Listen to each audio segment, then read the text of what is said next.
Hello, everyone. Welcome to another Penguin Academy game analysis. We are still in the 2025 World Championship quarterfinals, and this is quarterfinal number 3 for you on YouTube. For me, it's number 4 because I did them out of order, but no spoilers. This is the first game in the much anticipated by many people who aren't me rat off between Olivier Dulac's Skaven and Crystal Hunter's Skaven. And the first thing we all have to worry about is when the first block happens, do we get time copped out of oblivion? Like, because these are just the same person, I'm sure.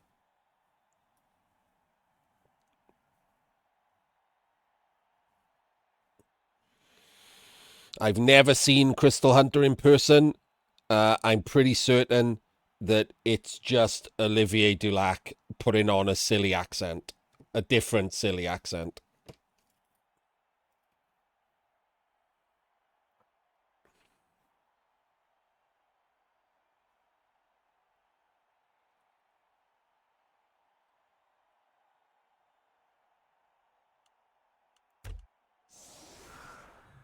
Oh, first thing I should check is who won the toss. Crystal won the toss.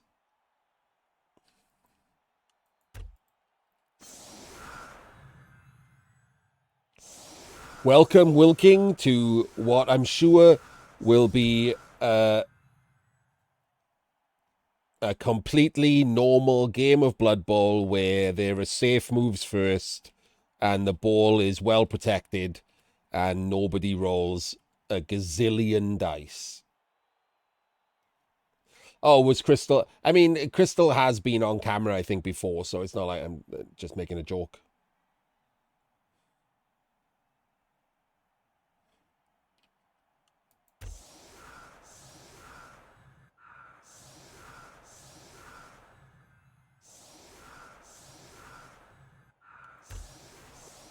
So Crystal decides to kick.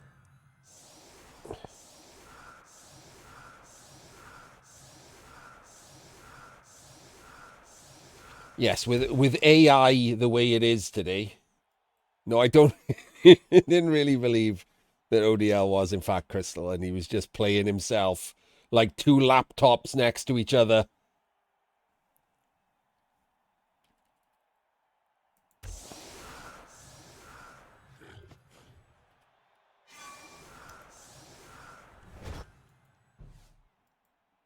I mean, we have a vaguely safe against a blitz, not really. Small percentage of the pitch, A minus for the setup. I don't even like this, to be honest. If this gets blocked, he is, of course, going to roll the twos if the ball is anywhere here. So actually, I'm reducing it to a B plus because, like, if you just blitz him, you're definitely going to roll a single two to come through and be under the ball. So yeah, B plus at best. Maybe I'm being generous with that.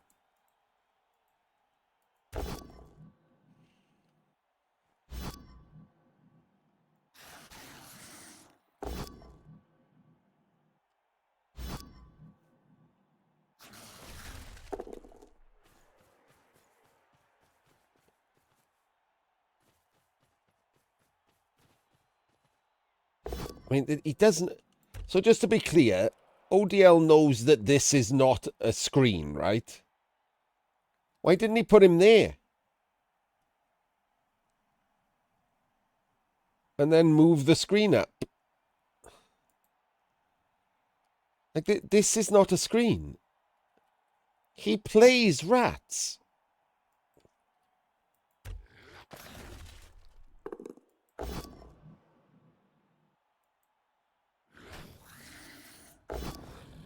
Okay, well, he doesn't 1 in 27. Nor does he 1 in 9 with still no screen. Well, the gap is that Crystal is allowed to blitz.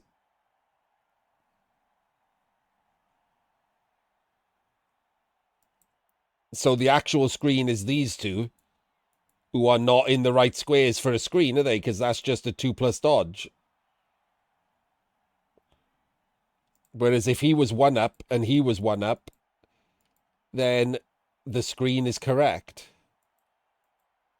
I mean, not that it mattered because there isn't a screen over this side anyway. But there's just so little care to proper defense or anything. It's just going to be this all goddamn game, isn't it?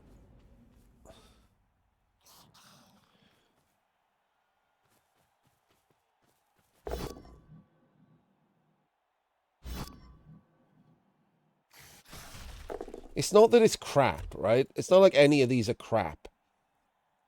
They're good players, both of them. It's that it's constant, unforced risk, which pisses me off.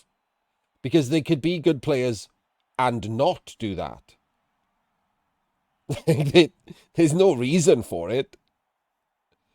It's just there because they know it doesn't get punished very often. So they just ignore it. So most of the time it's okay. And like where they play, tabletop and stuff, it's okay. Crystal will just play more to like make up for the fact that he's got a 5% lower win rate than actual top tier coaches. And they just don't care about getting better. It's really annoying. Like it actively annoys me.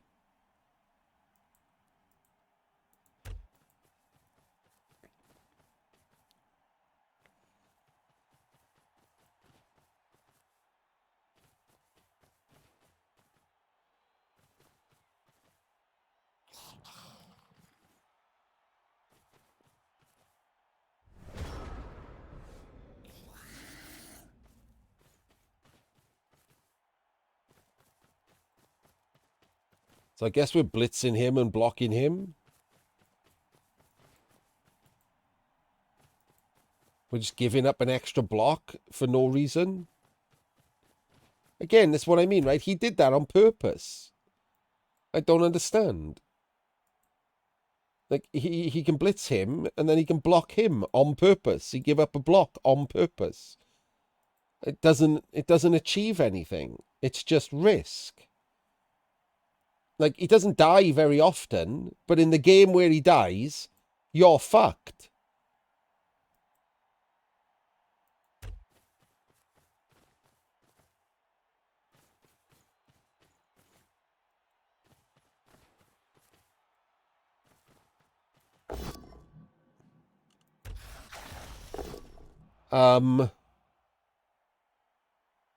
What's he doing?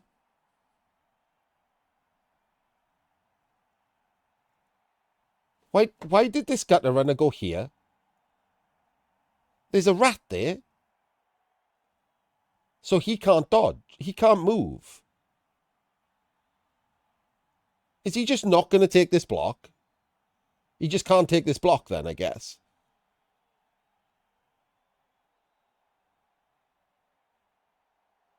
Like, he definitely can't take this block.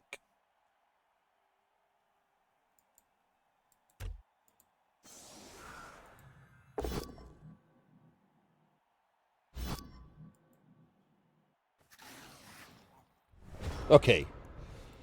Whew. Okay.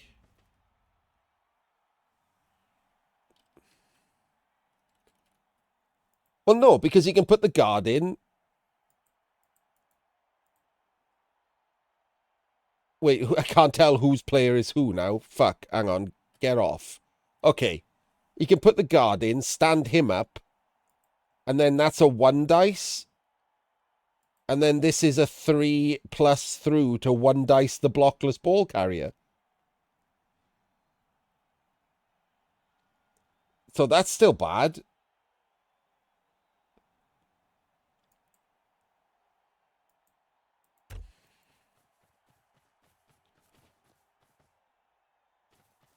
Oh, never mind. We're not doing that. That would be crazy. We put the guard in, though. Yeah, this gutter could have just been there, and it's completely solved.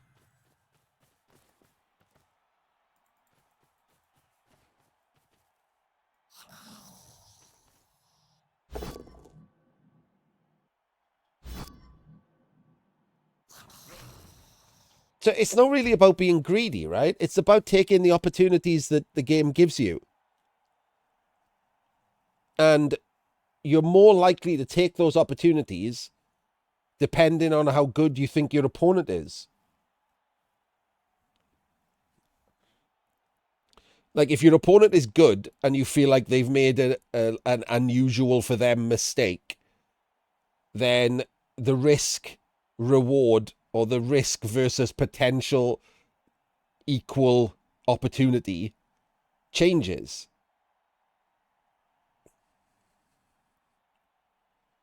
Like, if you don't think you're going to get like a 3-4 on the ball for the rest of the game, then you try it now when it's early in the drive, and it doesn't matter that much if it fails because there's so much drive left. Like, you'll still get to like try and defend. You'll still get to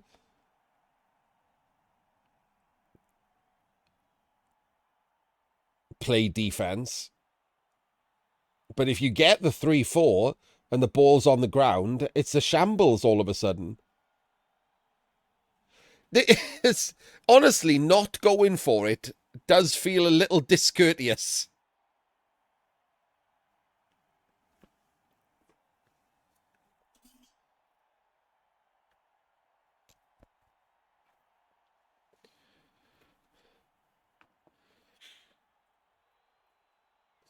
Yes, Bunny. Like, no offense to you, but if you get a 3-4 on someone as good as Olivier to sack the ball, it's not greedy for you to take it, mate.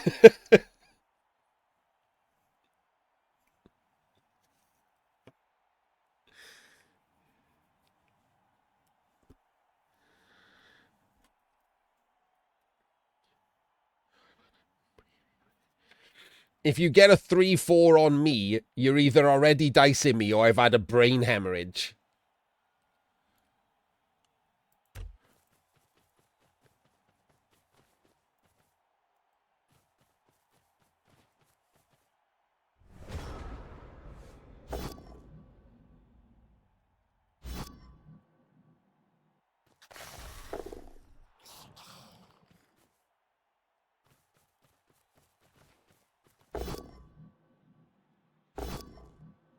Ooh. A re-rolly organo. Wait a minute. I just realized that was the blitz. Are we handing off? Nope, we're Roger blocking. That's what I mean, right? Activating the Roger could kill one of these two players, could kill the Gutter, because he can't do that guy. Oh, no, he can. He's also based. So it could kill one of these two players, and it's a 1 in 27 risk with the ball based.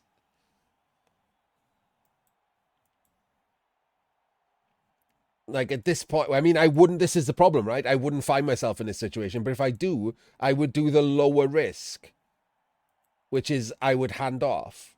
Technically, the 1 in 27 is a lower risk because obviously you can re-roll it, but you've already used a re-roll that turn. I don't want to use another one.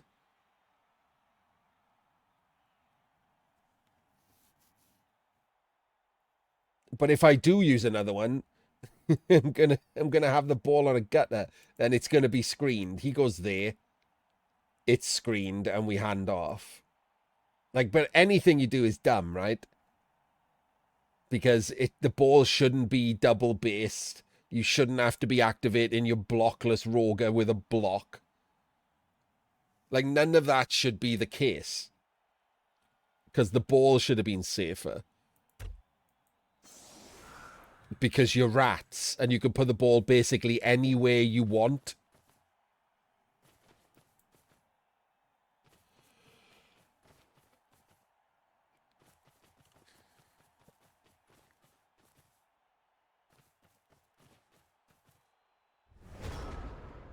Okay, that's just weird. Yeah, like, it's not stupid, is it? Like, regularly, the answer is, I don't know what I'd do. I'd lose because for some reason I'm taking over this terrible person's game after he's already screwed everything up. Like, that's just the answer.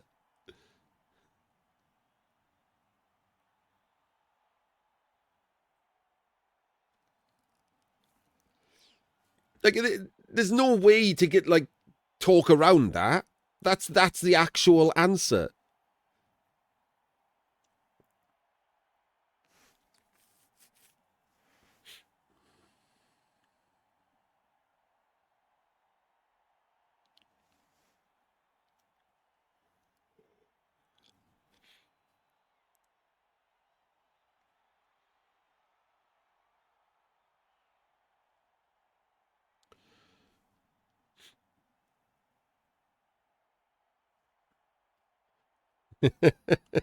Not people playing didn't have to go to Paris, Bunny.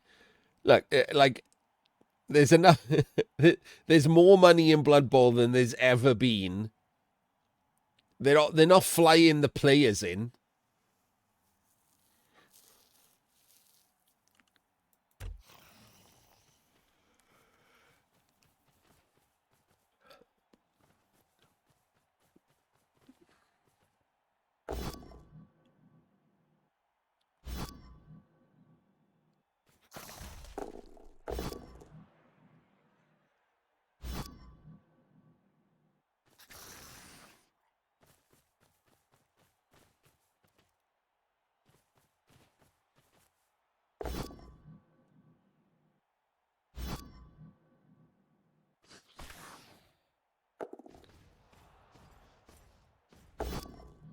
There we go.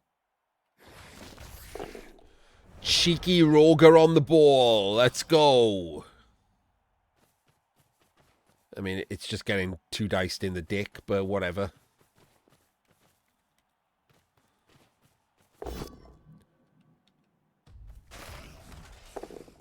Doesn't die.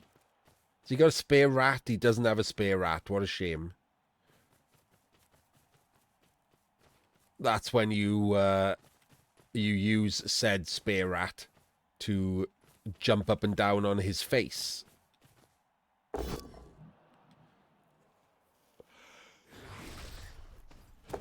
It feels like he should have gone there, so that was oh no, wait, hang on, that's a gutter. 2 into 4. It still would have been 2 dice. Couldn't quite tell who was who here.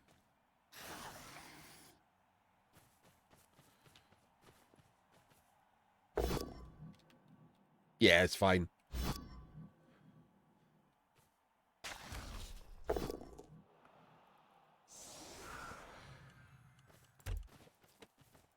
I wouldn't, like, he had the opportunity to put someone next to the Roger.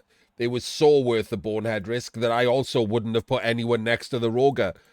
It wasn't worth killing your own player to take that block.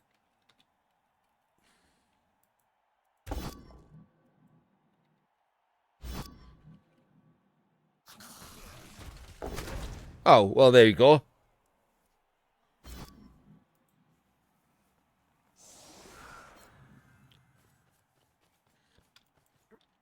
See you later, Olivier's rat ogre.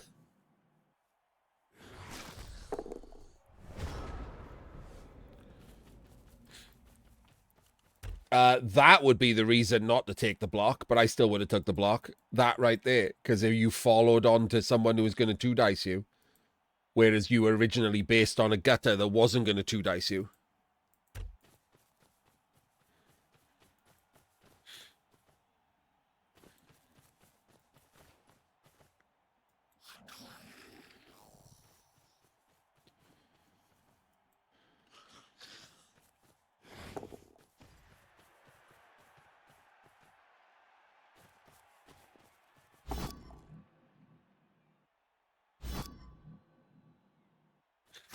I think Samage is asleep.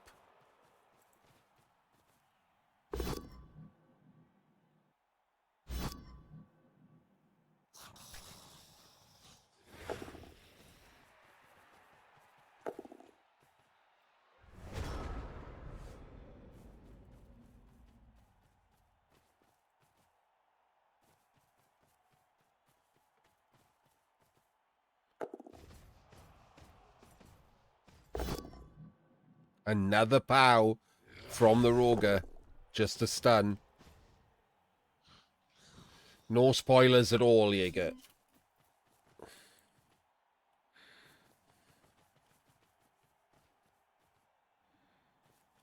Oh, I gotta turn the heating off.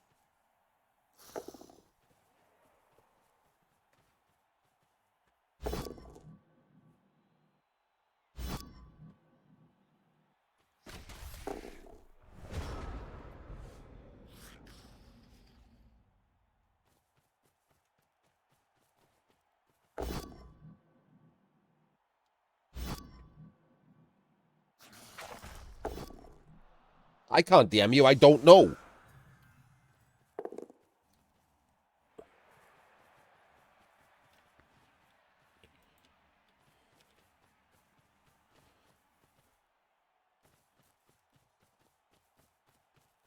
Oh, we did a rush. Wait, did we need to do that rush? Hang on. Did we need to do this rush? Oh, yeah. You needed to be there to throw the pass.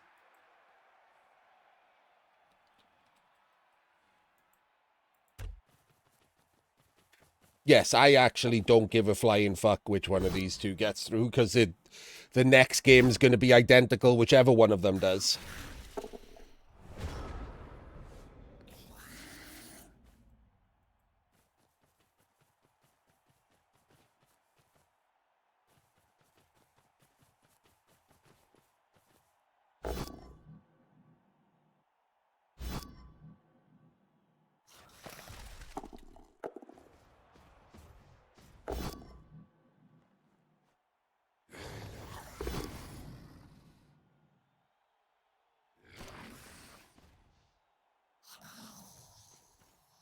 The rat that rolls better will win.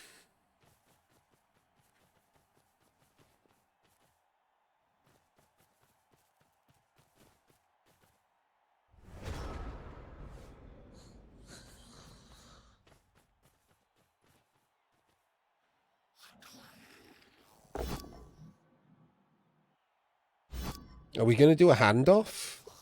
Or are we going to do a 1 in 9 dodge?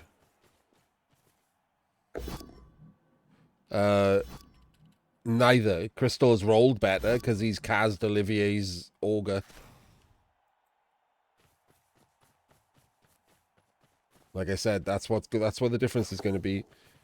I mean, to be fair, Crystal's on defense, which for both of these players is easier because they just do the same shit. Offense is harder. Olivier has been unsafe, but I expect Crystal will also be unsafe on his offense because that's how they play. Can't be unsafe on defense, can you?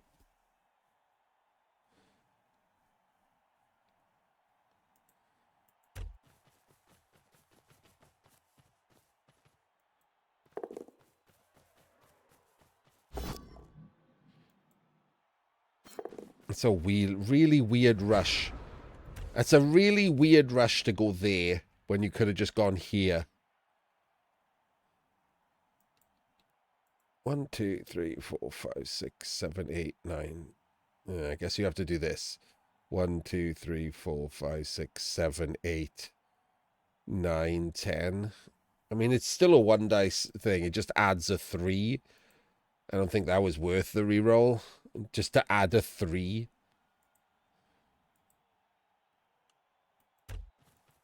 I would rather have based him.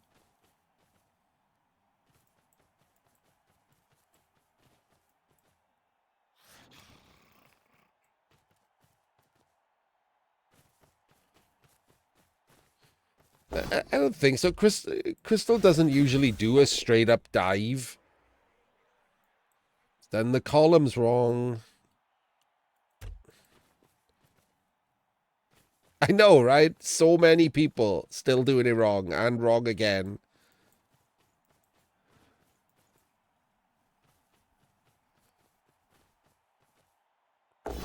Multiple times. I think Devo did it as well. Multiple times in these quarterfinals. Incorrect columns.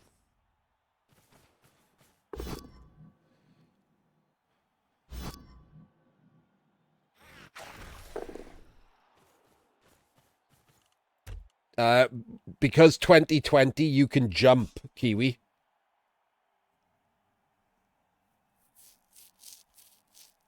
Yeah, because he's there. Then this is just a 3-2 anyway. But let's say that this was correct and not shit. If you block there, Kiwi, you can just jump straight over his body for the same as one dodge, but you get 2 squares. So if say you're humans, I mean, for him, it's a 3+ jump, right? So if you've got a reroll, it's exactly the same. You'd rather do 1 in 9 and then a 2+ to win rather than dodge, dodge, dodge. So knocking a body down. Whereas if these two were back 1, if you knock him down, you can't jump. Leap is still a skill. It just makes jumping easier. Everyone can jump a down body, but Leap can jump standing bodies, and they have an easier leap.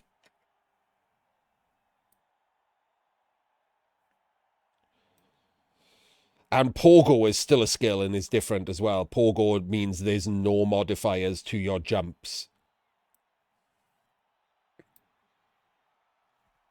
Leap is not an action anymore. Jump is an action that everyone can do, but leap changes the jump action.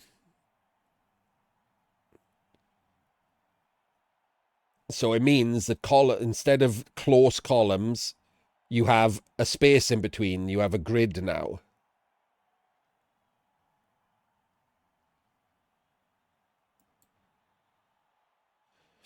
You can jump multiple times in a turn now, yeah.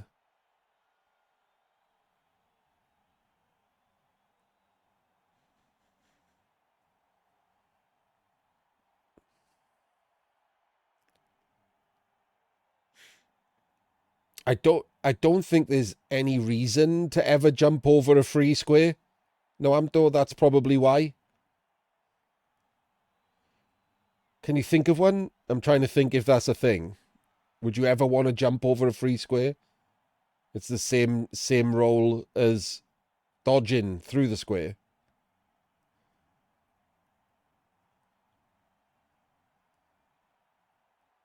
Oh, I mean, you mean an empty square, but you'd still be marked. Okay.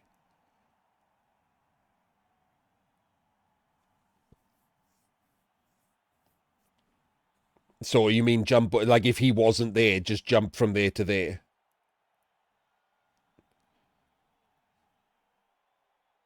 Yeah, I see what you mean now.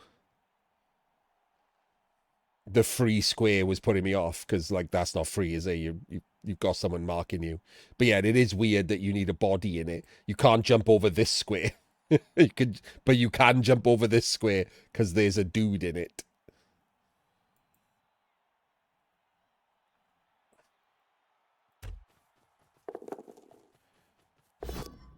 And snakes.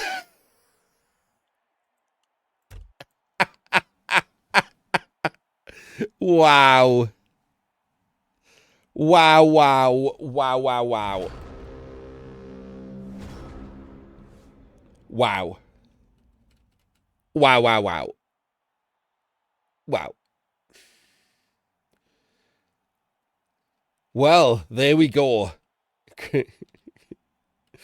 Crystal saved by dice again. News at 11.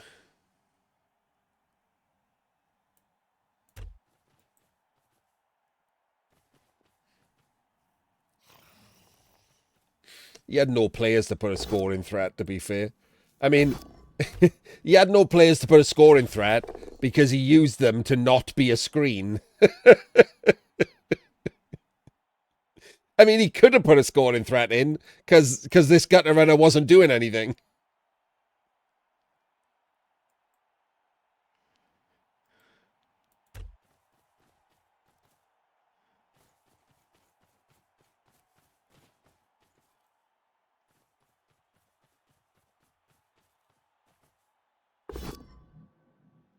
Crystal does not watch my stream, no, Jaeger.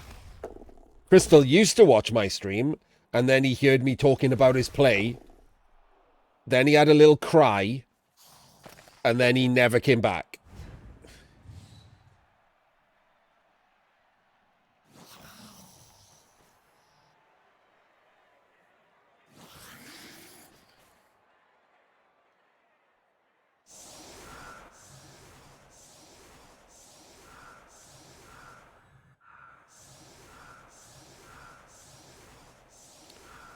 So I'll tell a quick story, seeing as we're doing this, and I hate these two playing.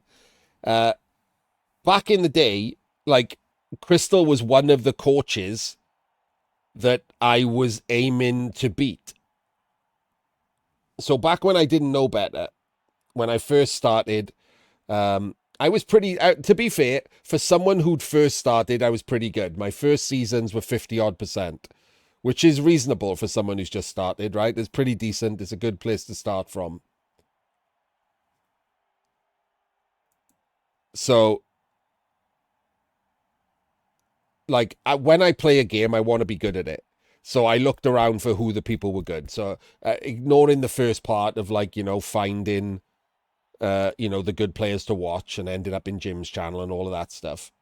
I would just watch who was good in ladder, who had good records, and then I'd watch them. And if I spun into them, I'd talk to them and I was active in trying to be better. And Crystal was very active and would regularly be one of the people fighting for top rats to get into like the cup, etc. back then. So Crystal was one of the people on my list. Like it was a list of people, and I didn't know how to order people back then. 50-odd% coach can't judge a 60-odd% coach against a 70-odd% coach because I didn't know any better. And then as I got better, the way I talked about the 60-odd% coaches got worse, right? Because I knew more. So as I got better and my records passed them because I knew more about Blood Bowl, I started talking differently about them. I would notice their mistakes more and therefore point out them when I was casting them in the cup. I would point out their mistakes more. And somewhere along the line, because I stopped talking about Crystal the way that he likes people to talk about him and talked about him the way I talk about him now, that was the problem. Like that happened, and then Crystal went away. That's just how it is. It's fine, people don't always like such criticism. You don't have to. No one has to watch me.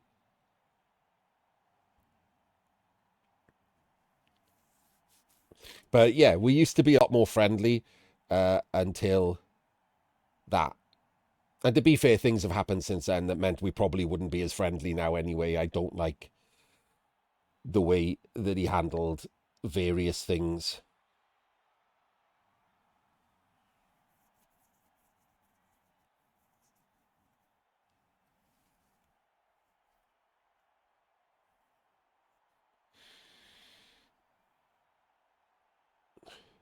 I never like people who try to hold themselves up as some kind of like morality police, but it doesn't apply to them or the people that they're friends with.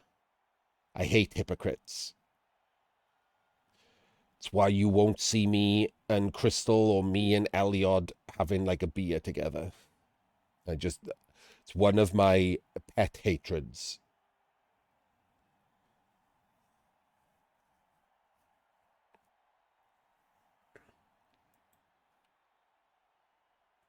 No law. It's just Eliod passes himself off as like the Kumbaya King, banned penguin and stuff like that because it was just so mean to call people penguins. But is completely best friends with Dimmy, who was actively like slagging me off on stream for like weeks on end, and then just having a show on the weekend with Eliod. Is fine sniping people in the middle of the night. Like he literally watched Necronome play until 3 in the morning, until Necronome's TV was 10 higher than his TV, and then sniped him so he could get a wizard while 10 TV down. On purpose.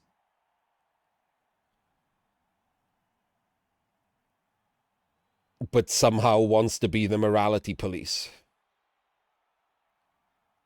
Like, I don't care that he sniped him, but like, that's a real, like, twatty thing to do.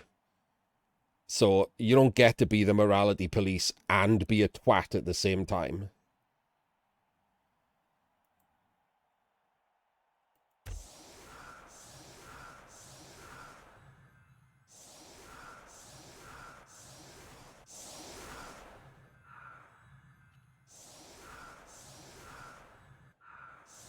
It is hypocritical. Almost everyone I have disagreements with in the Blood Bowl community are massive hypocrites, and that's not a coincidence.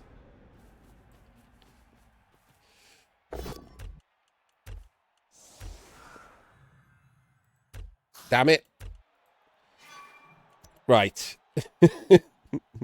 So, other than trying to draw the Big Dipper with a blindfold on, what the fuck is this setup?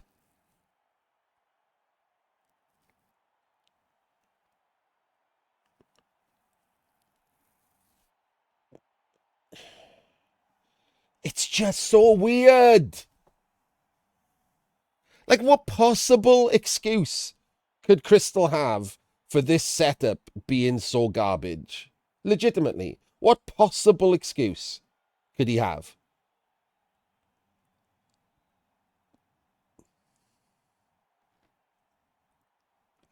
His opponent is rats.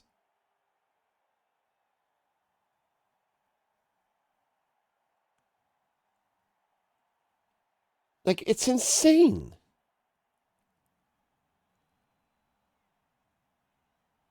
Yeah, your opponent is just snaked. All you've got to do is not fuck up. That's it. That's all you've got to do is not fuck up. You don't have to play out of your skin. You don't have to be clever or amazing. You just have to not be shit. And so this is your setup. Instantly shit. Instantly total garbage. It's crazy.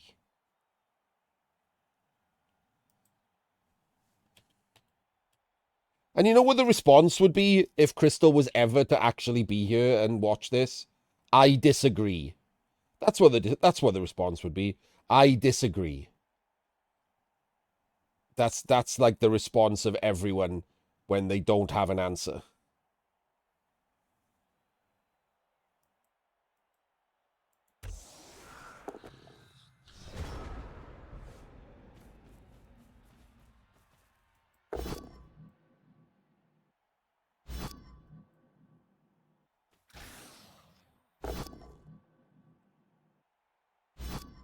Agree to disagree. Yeah, exactly. Why has Olivier got, like, a lone wildebeest? No one should have a lone wildebeest against a roger.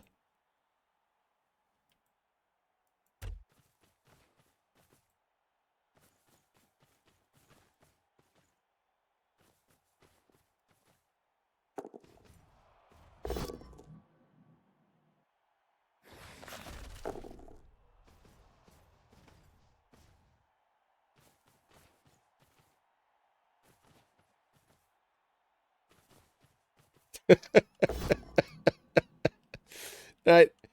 Again, none of those moves Save moves last. relied on whether the roger knocked that guy down or not. None of them. Like, you just cannot be considered a top tier player if you can't set up and you can't turn order. You can be considered a tabletop champion, but you can't be considered a top tier player. You just, your name is not on the list. You're not coming in.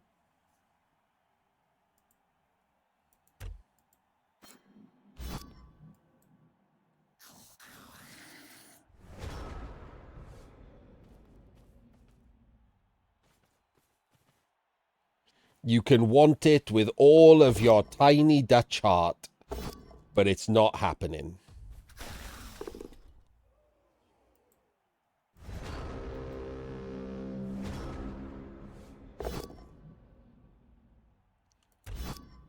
Pretty unfortunate there from Olivier. Once again, doing the... We've seen it so many times, by the way, in the World Championship. At least people will learn how to do this from the World Championships. I've lost count of the people who've done the, like, diagonal blitz to get an extra block. It's, like, so common. I think that just means that people aren't setting up well against it. To be honest, I don't think it's great that it happens so often.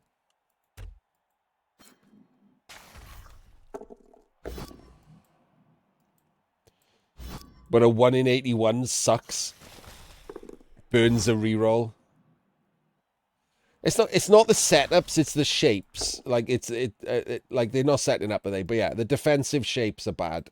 They're usually flat, they haven't followed, or they haven't chevroned, and then they haven't used their final players to realize what could happen and cut it off in some way.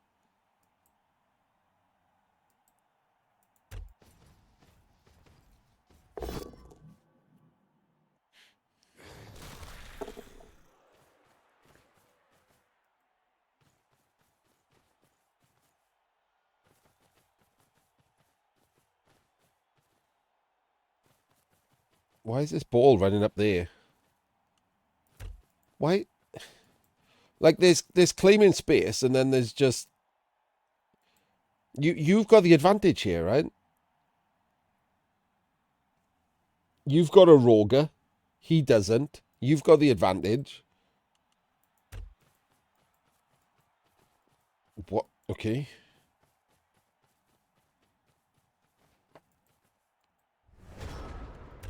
What's that about?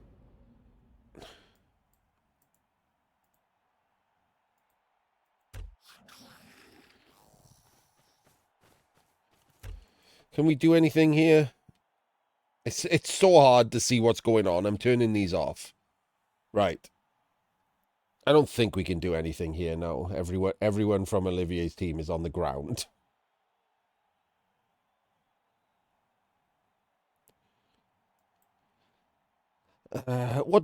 Genuinely, what do you do here if you're this is the problem, right? Olivier didn't score and he can't one turn. I mean, he can, but it's shit, right? Because he hasn't got the Roger anymore. Hello, Sol. Welcome to people who are more annoying with rats than you.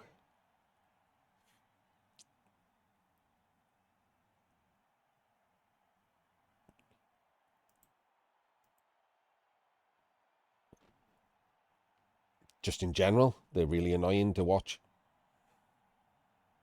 Don't set up properly, don't turn order properly, ball's not safe, nothing matters, fixing things with 2s and 1 in 9s and whatever.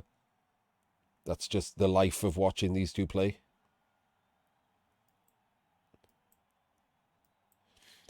I don't know what you do as Olivier is the problem, right? Like, I don't know what your strategy is because you can't one turn. I mean, you can, but as I said, it sucks.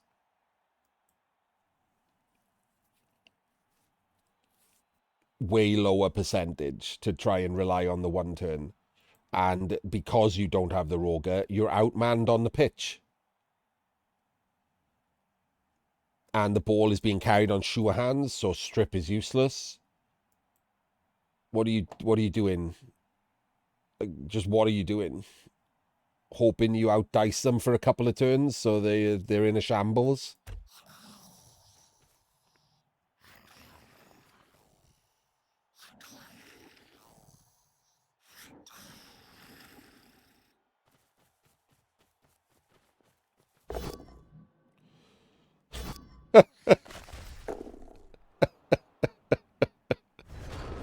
Or just roll another 1 in 9. That also is a thing you could do.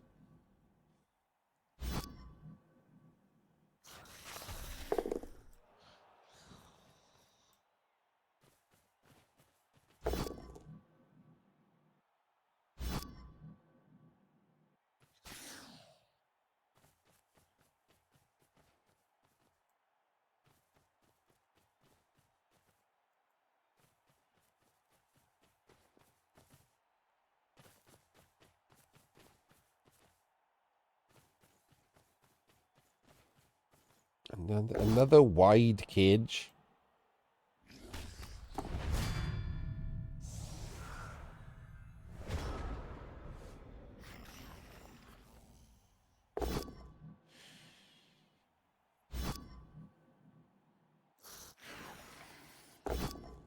Oh my days. Oh my days. What the shit is happening?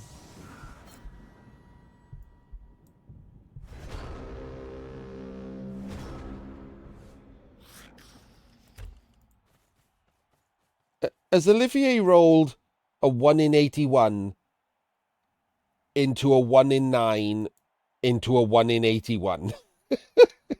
Is that it? Was that his last 3 turns? It feels like that's what happened, right?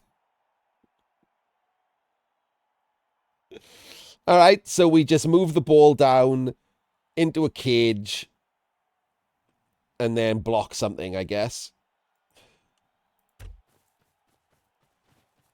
Okay, we haven't moved the ball.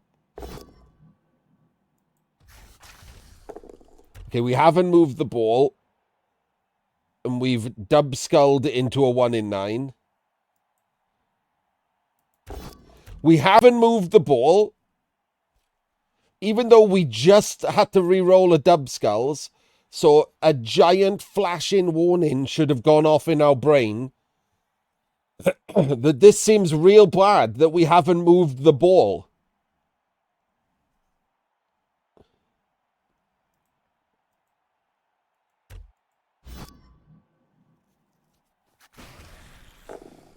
Oh, get out of town.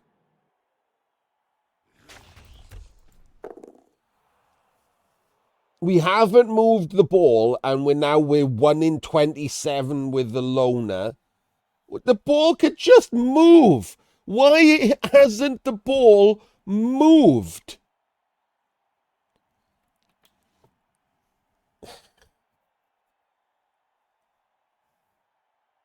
I don't understand how people were looking forward to watching this. Like, it just gives me hypertension. Yes, that was a 3 dice on a dodge piece without block that went into a 2 dice. So a 1 in 9 with a blockless loner.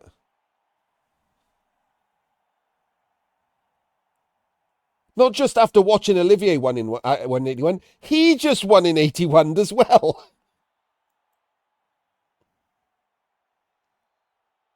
He watched Olivier 1 in 81 twice, and he 1 in 81 himself, and was like, yeah, we'll just keep rolling dice. Why would I move the ball, you loon? That's just crazy.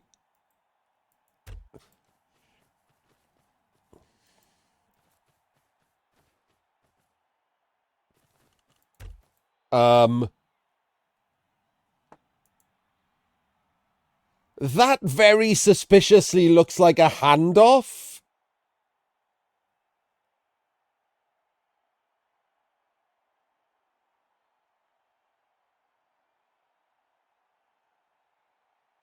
Why are we doing a handoff?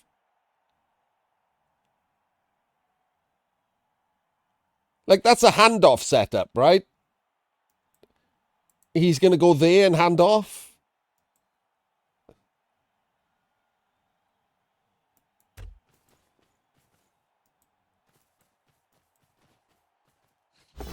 Oh, for fuck's sake.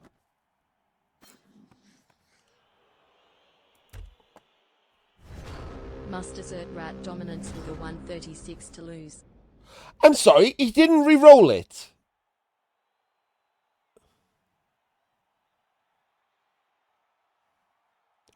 Against rats.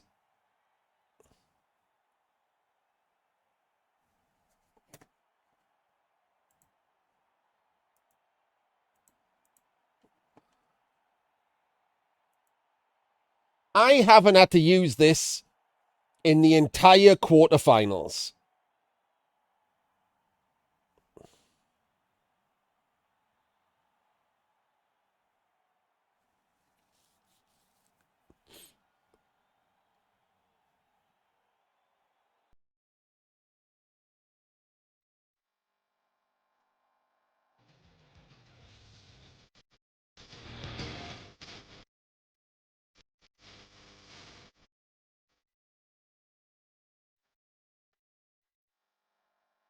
Hello, Nat. Thank you, mate. Appreciate it.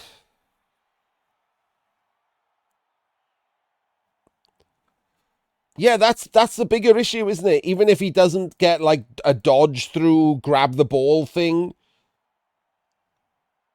like he can split the team, isolate these three, and force a score or force more dice.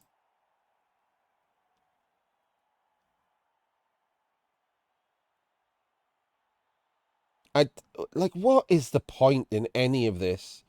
Like, I genuinely mystifies me that people are like, yeah, man, Crystal. Like, I just want to play rats like Crystal. It's so good. Maybe you could just play rats like someone with a much better win rate. That would probably be a better goal, right?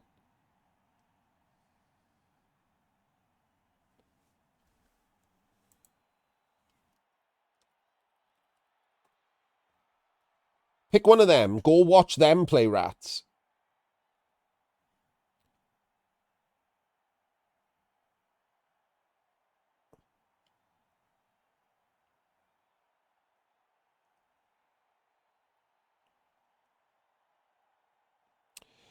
Who is the best rat player? I don't do that, oddly, Jaeger. For me, the best rat player is every top tier player playing rats. I have an 80 odd percent win rate with rats. I fucking hate playing rats.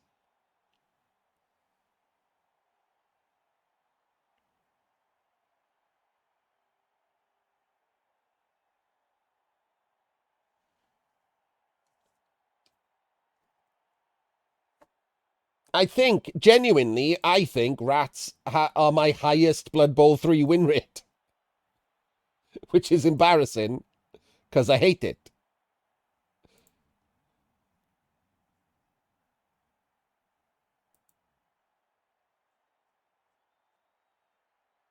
Yes, I have an 84% win rate with rats on Blood Bowl 3. I am 68-3-12.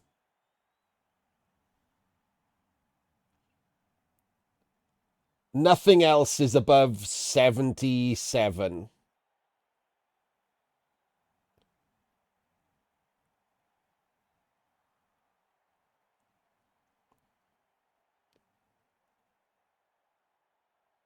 The all so any top tier player can pick up any of the rosters, and after X amount of time, like dozens of games, if that, will be a top tier player on that race. Like, you just got to get used to the nuances of the roster of the team. Some of them take longer than others. Like, it will take longer to be a top goblin player than it will be to transfer your dwarf skills to orcs.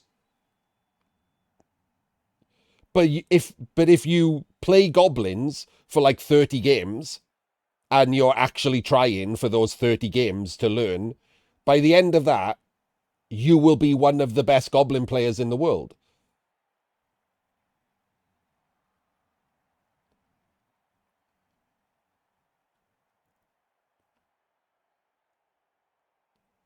Like, it's just Blood Bowl. It just takes time to learn the nuances of different races. Top players will still be top players. The same people show up on all the different like top 10 lists.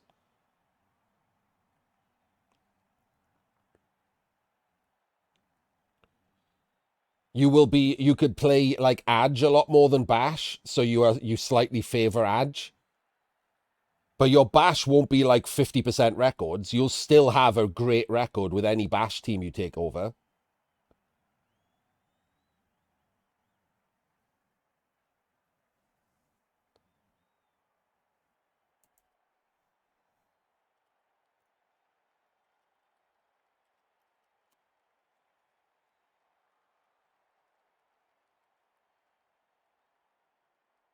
I was just checking if Key and Day was on the top. Yes, exactly, right? And some of those fundamentals, the key fundamentals like setting up and turn ordering, will absolutely just transfer immediately from any race to any race. So you'll immediately be percentages better than someone who doesn't do that over the long run. If you're going to play 100 games with something to get your win rates, like to try and get like an accurate win rate, from game one, you will set up properly and you will turn order properly, so you won't lose the percentages that other people are losing by not doing those things. Over 100 games, turn ordering and bad setups will cost you multiple percents. So the people that do those things right won't lose those percentages.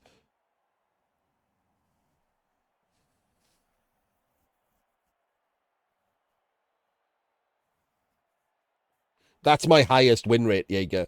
It's a pretty ridiculous win rate.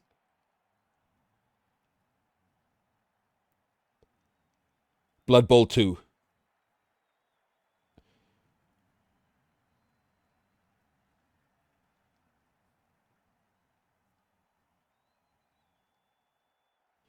Ducky was like one of the lists I mentioned the other day that I'm sad doesn't play anymore.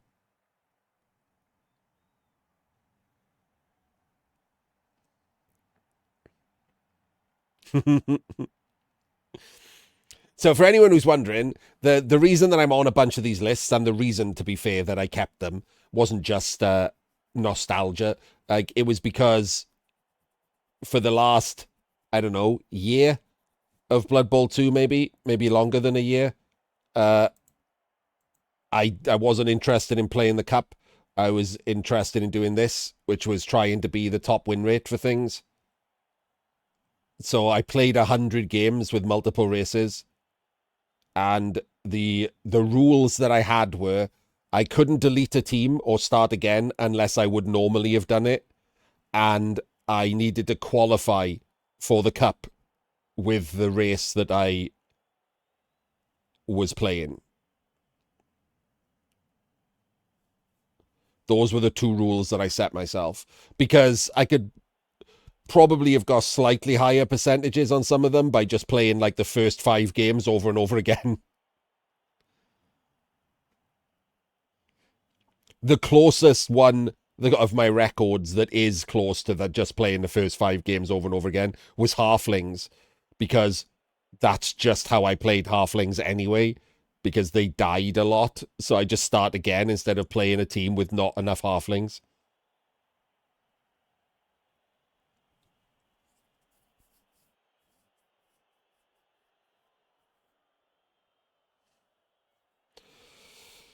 Yes, there's nothing to do now, is there? But Ducky was excellent. I think the list the other day were people off this, right? We're missing Ducky. We're missing, like, off that list from Nurgle, we're missing Ducky, we're missing Siren, we're missing Chiagant, we're missing Jehanian, we're missing Hippie. And if you scroll up to the other lists, Hoily Boy has gone. Dio has gone. Maya has gone. Spartaco doesn't play, I don't think. I don't know if Anarian stopped as well. Like, so many coaches that are at the top level just don't play anymore. And none of them got replaced.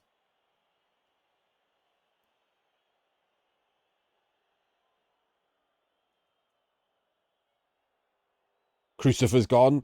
Crucifer has come back a couple of times, but doesn't have the time. Pupok left in Blood Bowl 2 because they took money out of the cup. So that was the other top Russian.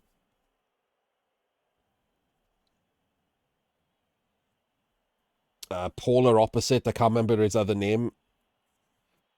Like, loads of top level players left and they weren't replaced by anyone.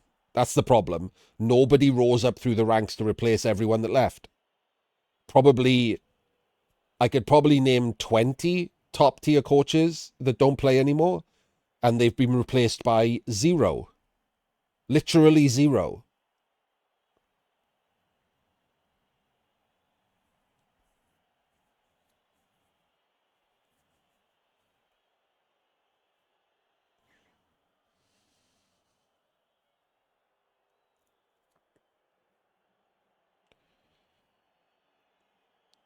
I don't know why. I don't know why there are not new players coming up.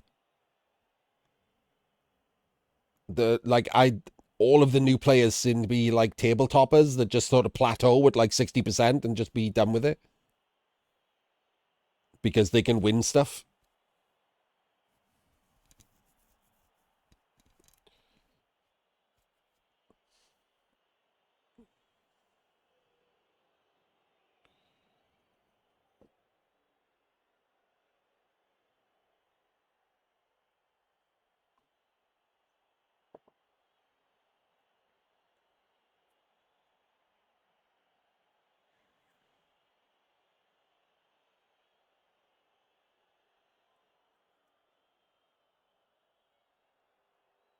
That is something that people fall into, dark metal.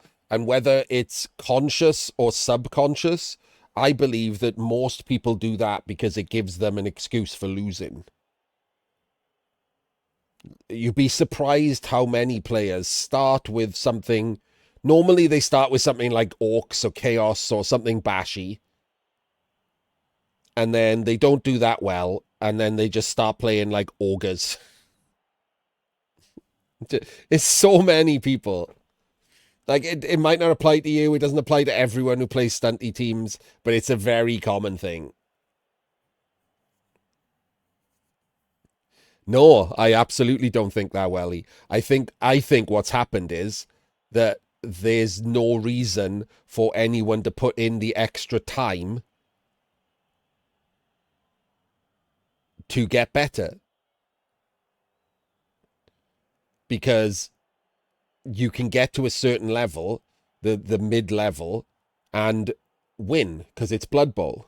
So you can win things. Online doesn't have a lot. This is the best competition online, and qualifying for it was a nightmare through ladder. Like, more people qualified from random leagues around the world.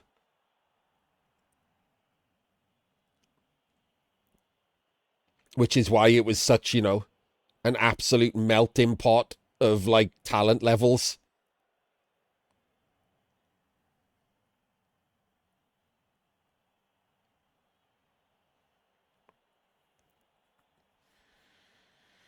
But no one cares about who wins ladder. No one cares about any of the cups in Blood Bowl 3.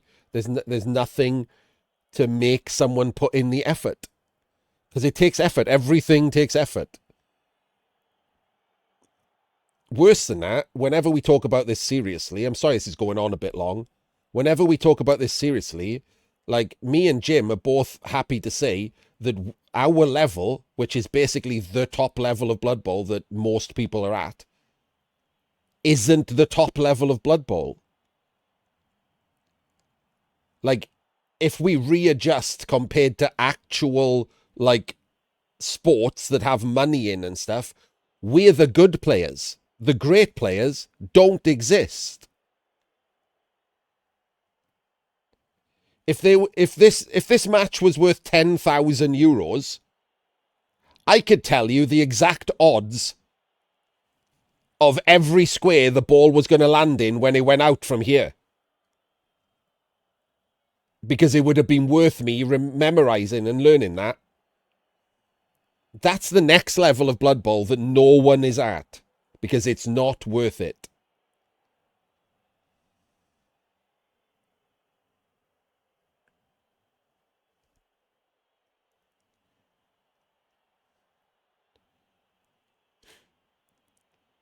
And because of the level of RNG in Blood Bowl, that person, the person who Magnus Carlsen's Blood Bowl, would have like a 2% higher win rate than me. Like, he wouldn't have a 95% win rate or anything. He would be putting in like 40 hours of study a week to be 2% better than me and still get beaten by my cat 1 in 20 times.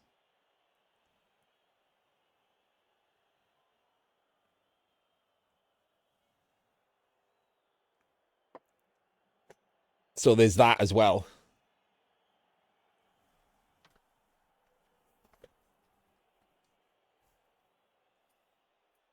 Anyway, let's see if Olivier can punish this absolute dog shit play.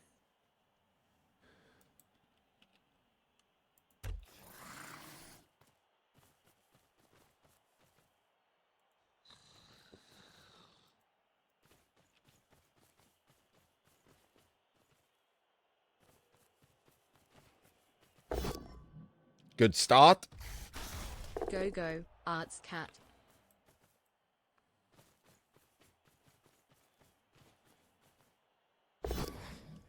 Bad start. Oh, he went that way. He's in. He's got the ball. He's out. The dodge for the cage. Doesn't re-roll it. He doesn't re-roll it. Well, okay. But I can't help but notice that Crystal doesn't have the ball anymore.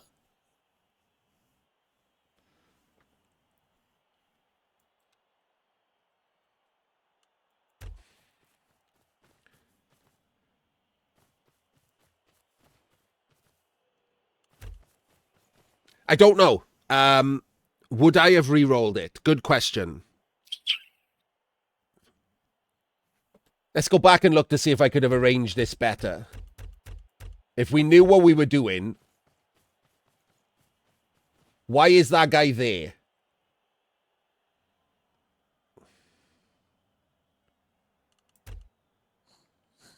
One, two, three, four, five, six, seven. He could be there, right? Feels like he should be there.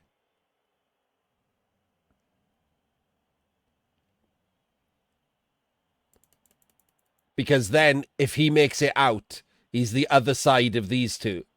And the strip would have to go all the way round. So I think that's the problem. This guy's in the wrong square. Olivier hasn't prepared for success.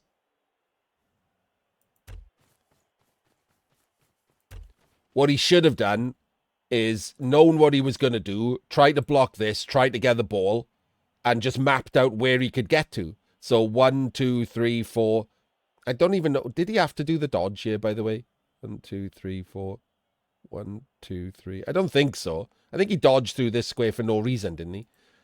1, 2, 3, 4, 5, 6, 7, 8, 9, 10, 11. So you can end up in either of these two columns.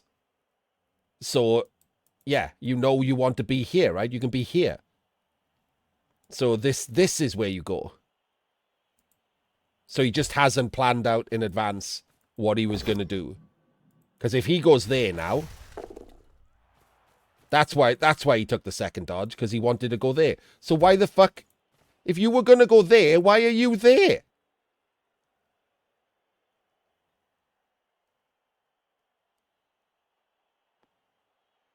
If you were going to do this, why are you there?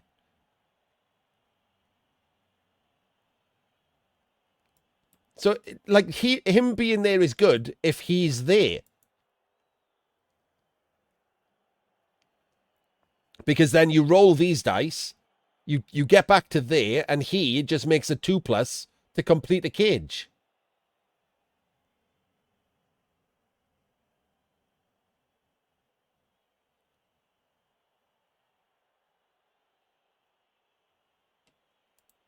One, two, three, four, five, six. 1, 2, 3, 4, 5, 6. Yes. Hey, look, I told you I keep doing that, Jaeger.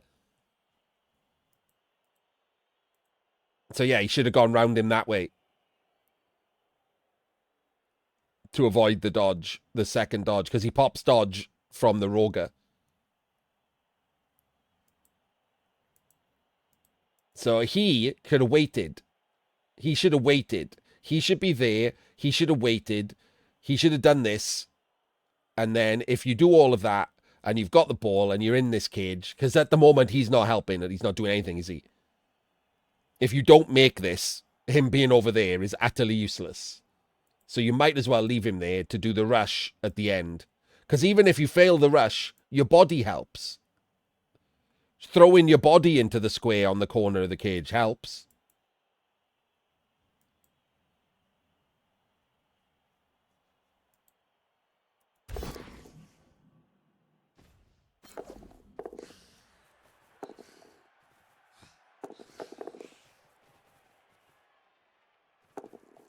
See, right now, right there, he could be there, and then he just runs up and does a 2+, and he's in a complete YouTube cage. But instead, he's over there doing fuck and all, and he's in the wrong place.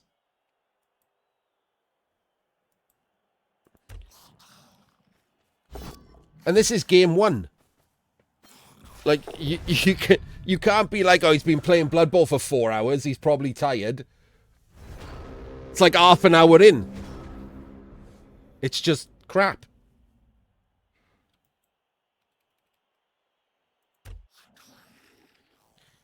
I don't know, Sol. We have at least one.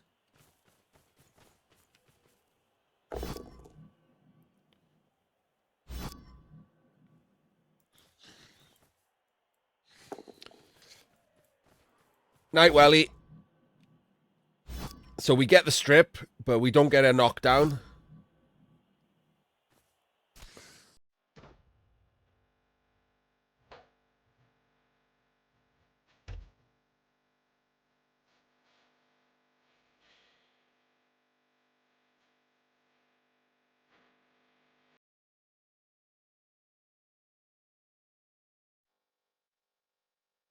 Hey Art, my username used to be Kurisu_M_. I used to chat and clip here a bit during the BB2 days. Anyway, here's a sub. Hope you've been doing well lately. Aw, thank you very much, Kurisu. I will call you by your new name, Papa. Yeah, of course I remember you. I used to spell your name funny in Teams. I appreciate the support. Welcome back to the Penguin Academy.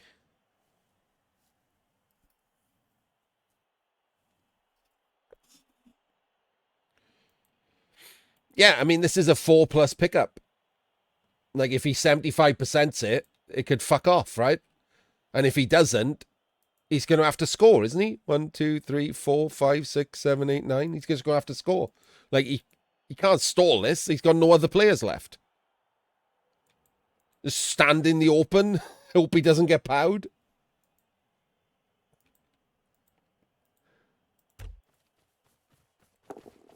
Makes the 4+ without needing a reroll because he's Crystal. And then scores on turn 13. In a 1 game. In a game that he'd won.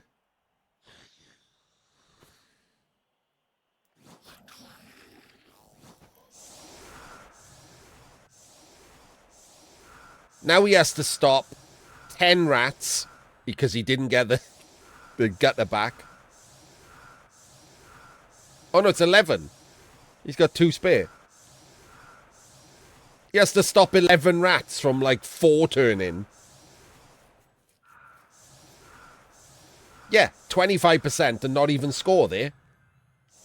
And again, not just a dick on Crystal, Olivier screwed up that turn. If Olivier had also not screwed up that turn,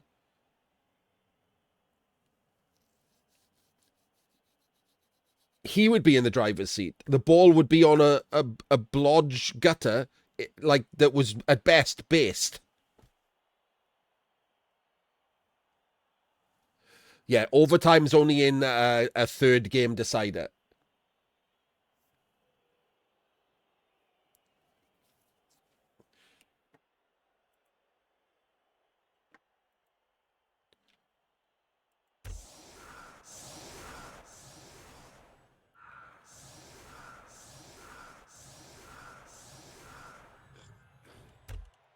The one thing, and I'll give credit where it's due. The one thing is Olivier sets up better than Crystal.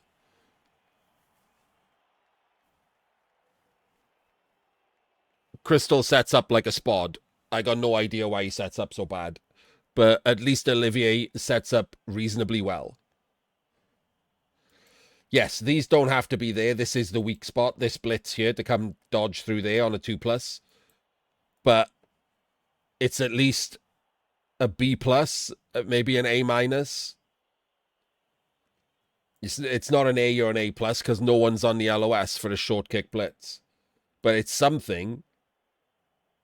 What turn are we on? 13. Hang on. Do you want to see crystals?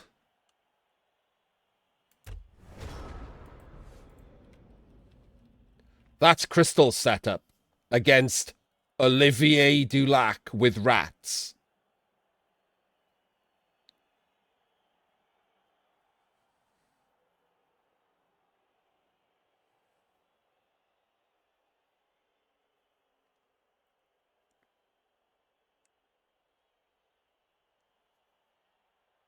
I can assure you it was. It is. Look, the ball is there. I like people act like I just dunk on people for fucking fun, but like if I'm teaching someone how to play Blood Bowl, I've literally just got to be like, this is terrible. Please don't do this. Don't copy this. It's awful. You just lose like half the games you get blitzed on, which are every 12 games.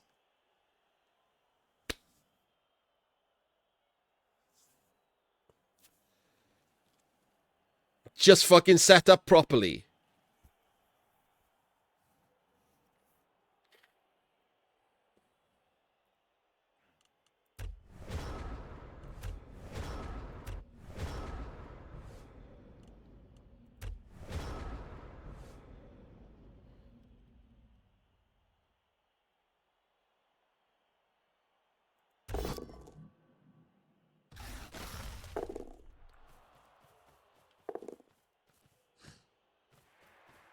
Alright, ball is in hand.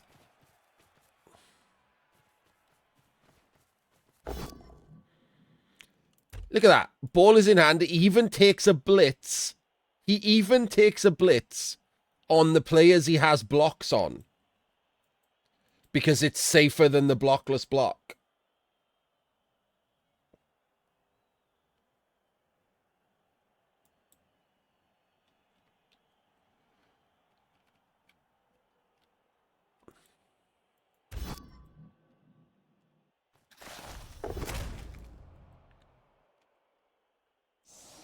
Rewarded for safe Blood Bowl.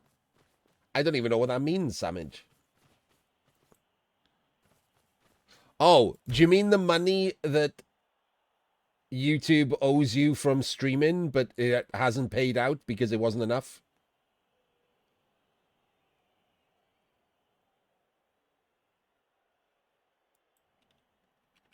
Yeah, I think Twitch. Here comes the money. Holy shit! Here we go. Money talk. Huzzah! Enjoy Kappa. Oh, thank you, Samage. I will enjoy.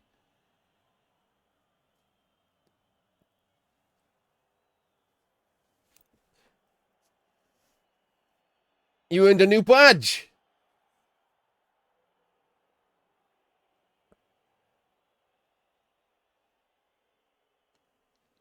Look at you with your new...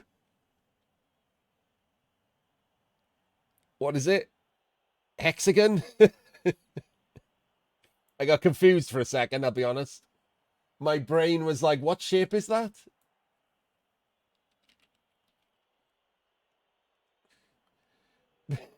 Oh, it's a pentagon. It's not even a hexagon.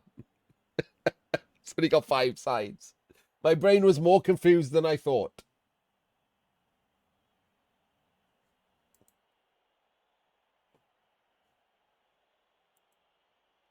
I did pass the Samage line, yes. You were asleep when it happened, Samage. I have 690 subs, but only 688 videos. I am a YouTube big boy.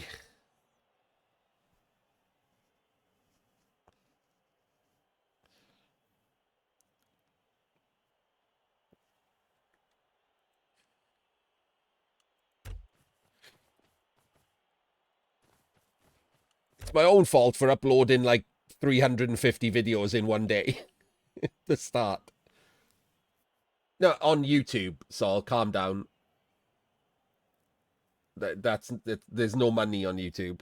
It's just, I have 690 followers on YouTube. They call them subs.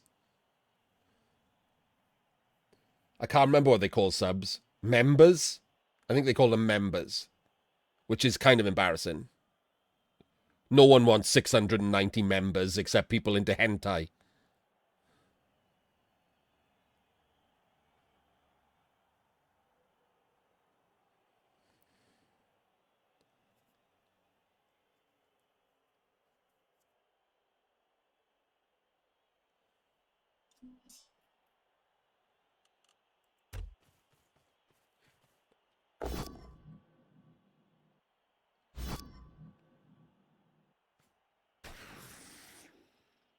I can say, can we put him in the weak spot before we take the blockless block? He was so close, right?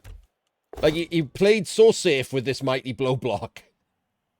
And then just got bored and took this blockless block before moving this absolutely useless rat to where he's clearly supposed to be.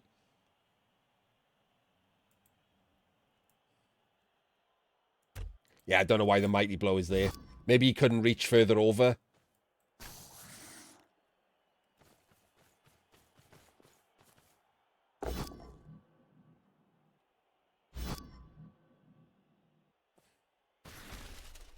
There we go.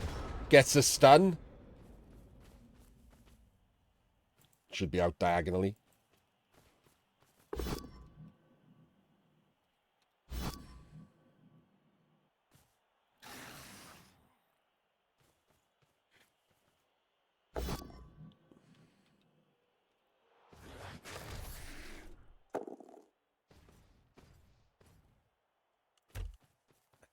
I feel like, I strongly feel like if we thought it was important to move the Roger, we probably should have just blitzed with the Roger. Rather than stun another one of our own players just to move him there. We've got 3 stuns now.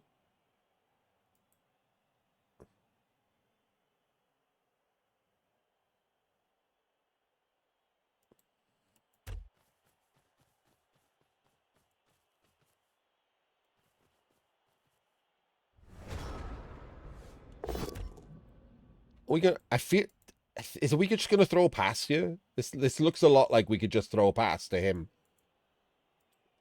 I guess he can reach everywhere.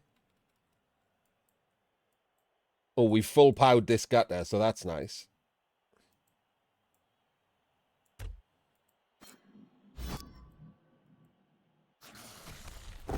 And he's removed. We've still got this guy. And powered him. So he can come up here. And he could come there. Oh my days. Well, there we go. That just made things a lot easier. We're definitely throwing a pass. Oh, wait. Maybe. We did it. There we go.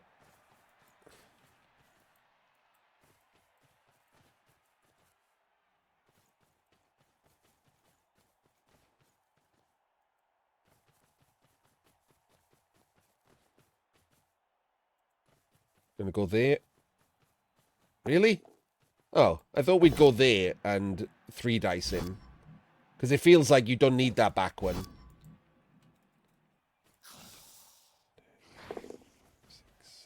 7, 8, 9, 10. Feels like you didn't really need the back one, but okay.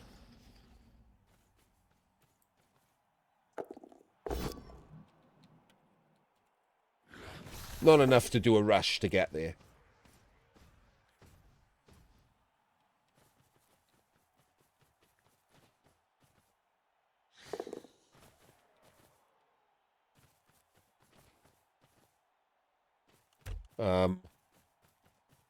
Okay. I'm like,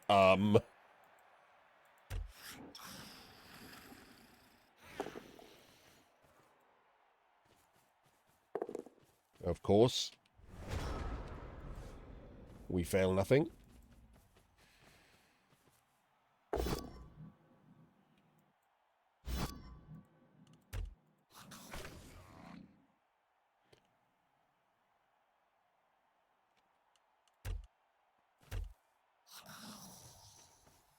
Which 2 dice? This one?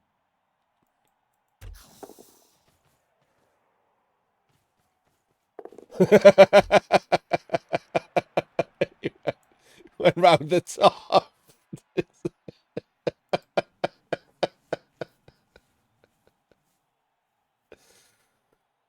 There wasn't any pausing either. You could say that he went to like different squares and then changed his mind and thought the 2+ was worth it. But there didn't seem to be any pausing. Normally the game puts in the pauses if you stop.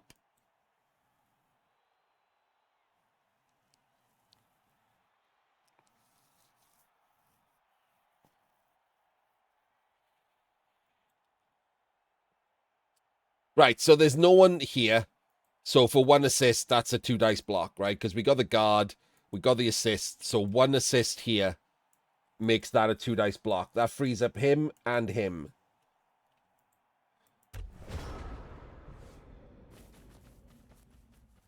There's the assist. 2 dice block. Just follow to keep him tagged. Oh, this makes it look like he's going to be standing in Chunt's column. Oh, no, he's not. Oh, worse, he's standing in Chunt's row. It's not worse, it's the same. It seems unnecessary to be standing in Chunt's row when you can probably end up being reached by him, right?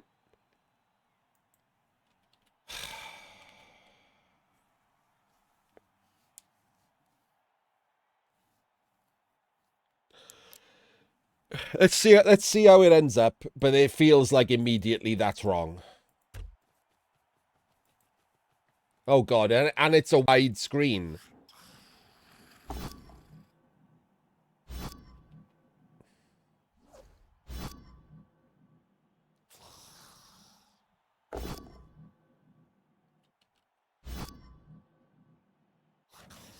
And he's knocked the he's knocked him closer.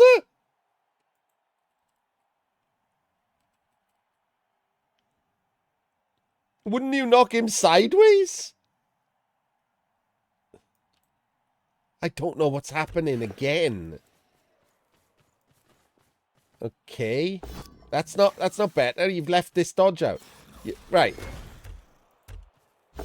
So, if the plan is to dodge him, put him there.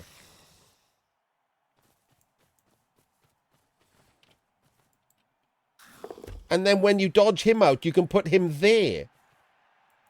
And then he is there, and you are there. He is 1 further away from him, and there's no obvious 2 dice out. This is awful.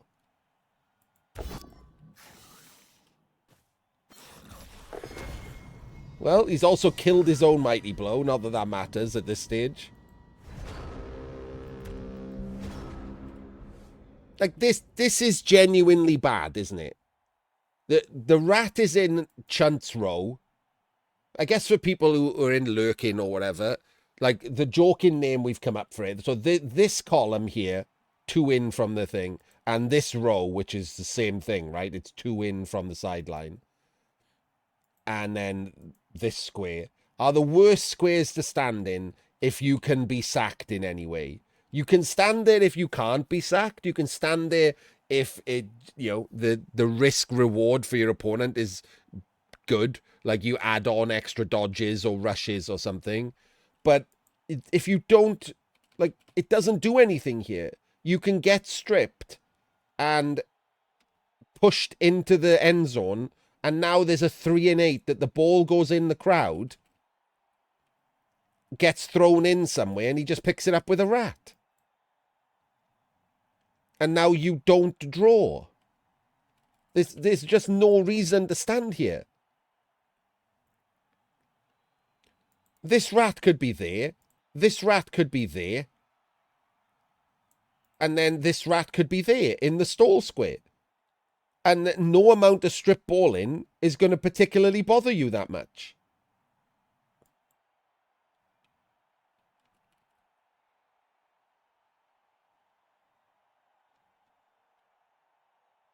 This is Chunt's row, yeah. Chunt's column, Chunt's row, the idiot square. Because I'm not renaming that. It's the idiot square. The idiot square, the stall square.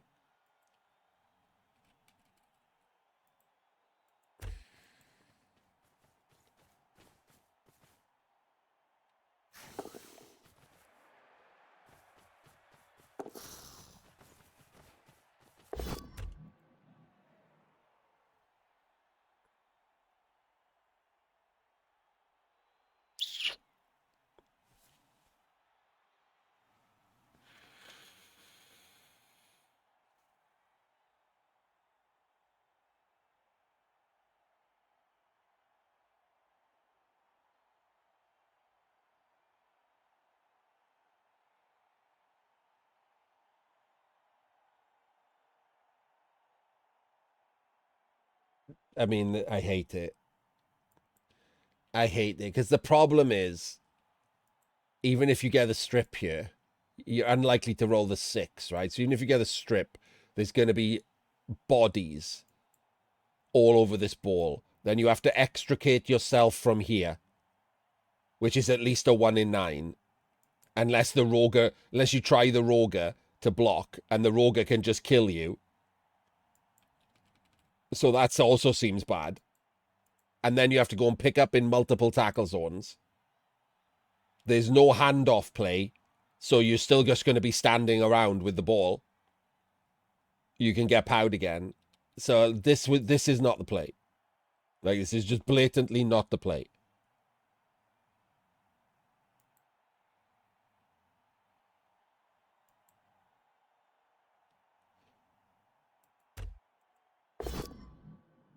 Unless you crystal, then you just roll the 6, obviously.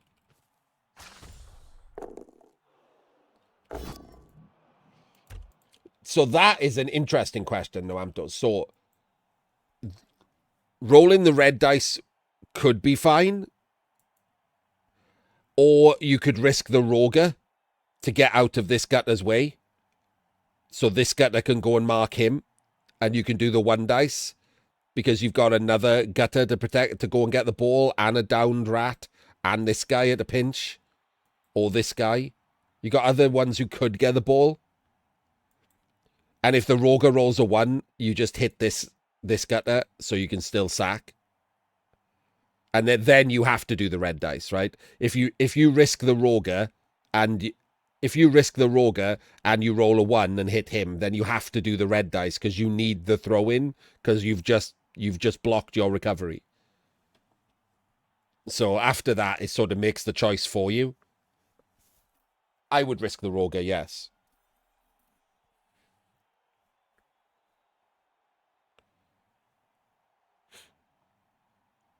I would risk the Roger because it's better odds of winning the game.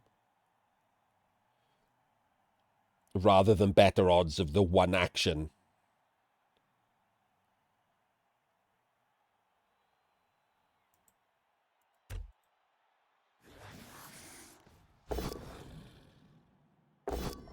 There goes his last reroll.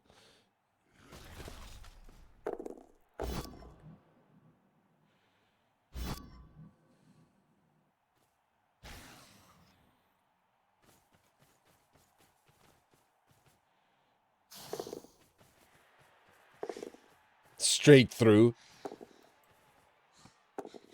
And he doesn't pick up the ball.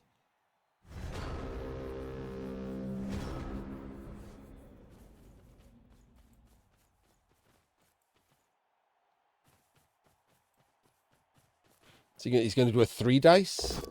Oh, he doesn't get it.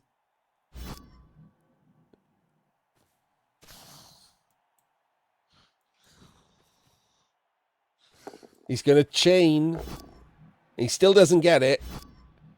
So it's a 3+ regardless.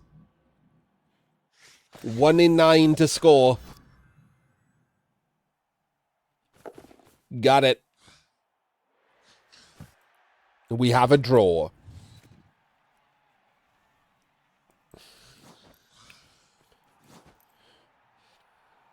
I mean, probably a fair result, but if I had to pick who played better, it was Olivier.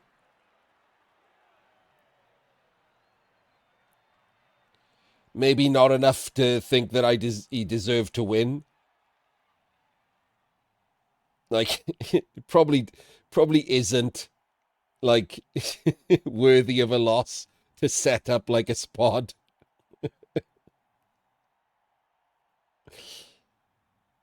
Yeah. It was absolutely unfair for Crystal to win. The draw was fine. ODL winning was fine. But Crystal played the worst easily. And probably was a little lucky to get the draw. Like, ODL did snake his score, but, you know, didn't only roll dice because he didn't play his offense very well. And then Crystal just threw his own offense in the toilet.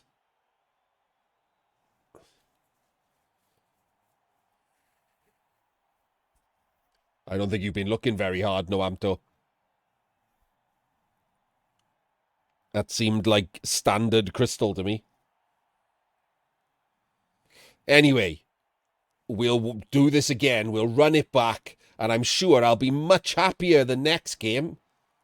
Yay!